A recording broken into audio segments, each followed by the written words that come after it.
جج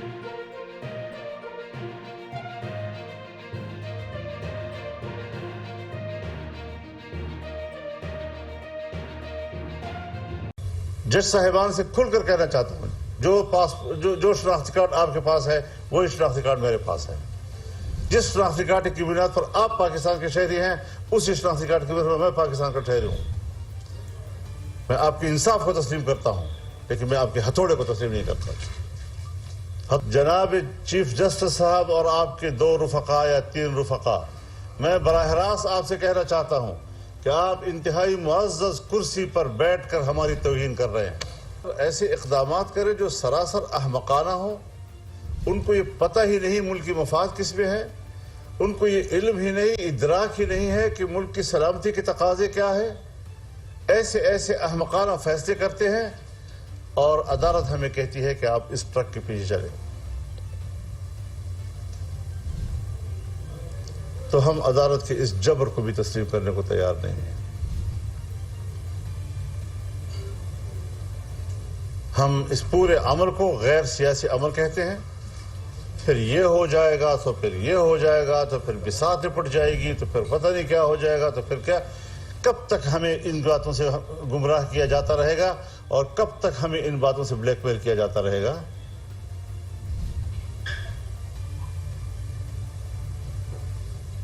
ایک زمانہ تھا جب بندوق کے سائے میں ہمیں کہا جاتا تھا بات چیت کرو. آج ہمیں ہتھوڑے کے سامنے کہا جا رہا ہے کہ آپ مذاکرات کریں اور بات چیت کریں.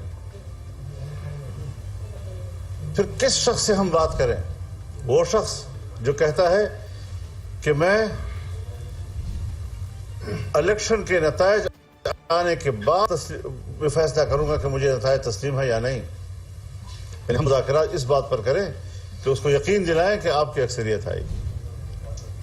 جس شخص نے کہا ہے کہ اگر 2/3 اکثریت میری نہ آئی میں الیکشن کو نہیں مانوں گا. جو شخص یہاں تک کہتا ہے کہ اگر میری سادہ اکثریت آئی تب بھی میں اسمبلی توڑوں گا، دوبارہ الیکشن کرواؤں گا. اقتدار کی حرص میں اس طرح کی باتیں کرنا اور پھر اس سے ہمیں کہنا کہ آپ ان سے بات کریں، یہ تو پوری سیاست کی توہین ہے، یہ تو پارلیمنٹ کی توہین ہے.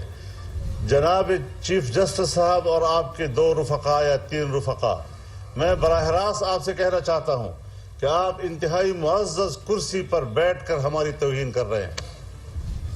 ہم بھی پاکستان کے معزز شہری ہیں.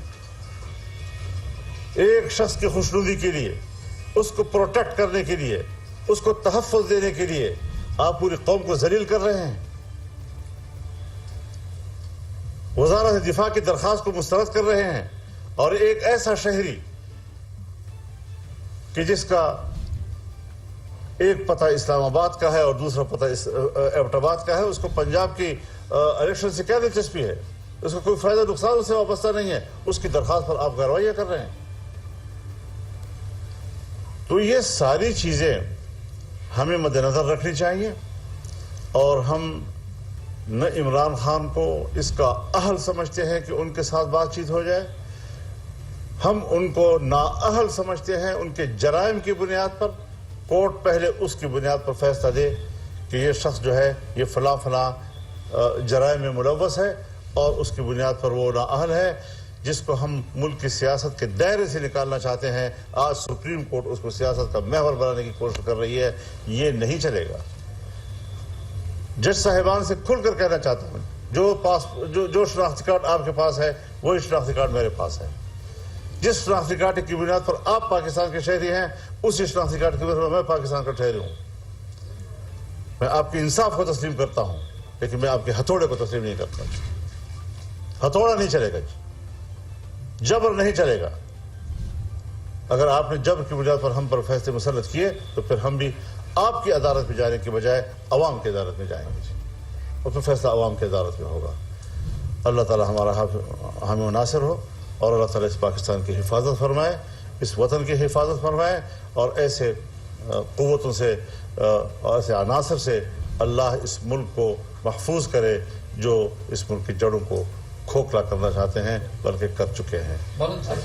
یہ ساری صورتحال جو اس وقت ہمیں نظر آ رہی ہے، آپ پی ڈی ایم کے آپ سربراہ ہیں، اس وقت حکومت پی ڈی ایم کی ہے، مگر یہ ہے کہ آپ اختلاف رکھتے ہیں اپنی پوری حکومت کے ساتھ.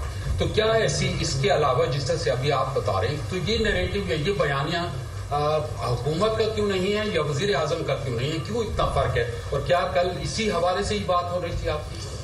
جی ان کا خیال یہ ہے کہ عدالت جو ہے وہ 14 مئی میں پھنسی ہوئی ہے تو وہ شاید عدالت کو کوئی راستہ دینا چاہتی ہے. عدالت ہم سے کیوں راستہ لے رہی ہے؟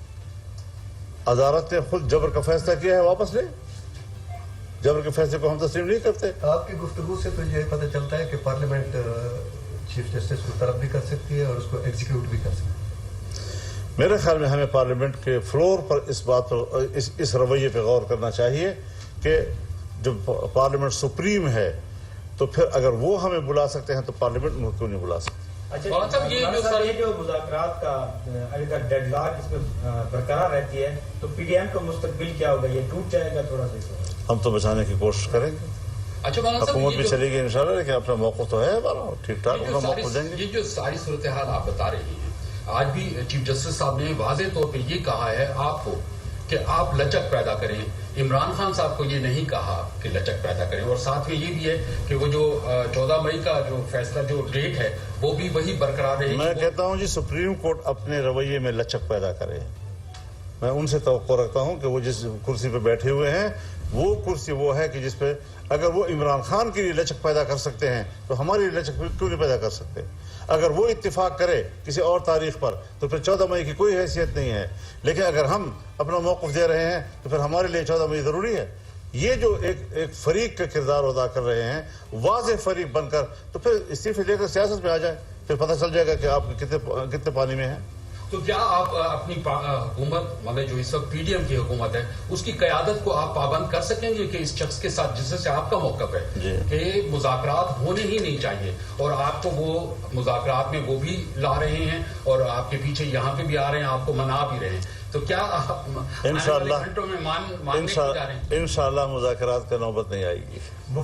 مولانا صاحب مفتی کے شہادت کے حوالے سے تحقیقات کس حد تک پہنچ گئی ہیں اور کیا کچھ سامنے آیا ہے؟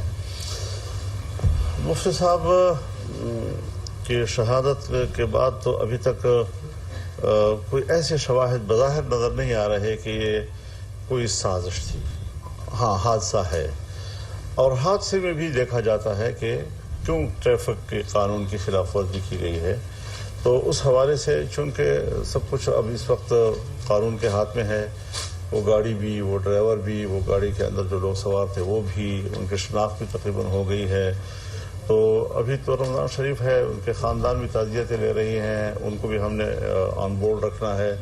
تو شاید اس سوال کا جواب جو ہے وہ ابھی فوری طور پر میں آپ کو نہ دے سکوں, اس کے کچھ وقت چاہیے. مطلب قیادت کو مطلب جس طرح سے جب عمران خان صاحب کی حکومت تھی تو قیادت پکڑی جاتی تھی, اب جو ہے کارکن پکڑے جاتے ہیں اور ان کے رفقا پکڑے جاتے ہیں, ان کے بال کٹا لیے جاتے ہیں, ان کے ساتھ باقی چیزیں کی جاتی ہیں. تو یہ آپ اس حوالے سے نہیں سمجھتے کہ جو نیریٹو ہے وہ عمران خان کو بنا کے دیا جا رہا ہے, ان کو ایک کہ جی وہ اپنی عید بھی گھر کو انشور کر چکے ہیں کہ ان کی عید بھی انشور ہے کہ وہ گھر پہ ہی عید گزاریں گے اور پولیس اس دوران کچھ نہیں کرے گی, عدالت ان کو تحفظ دے رہی ہے, جبکہ باقی لوگوں کو پکڑا جا رہا ہے.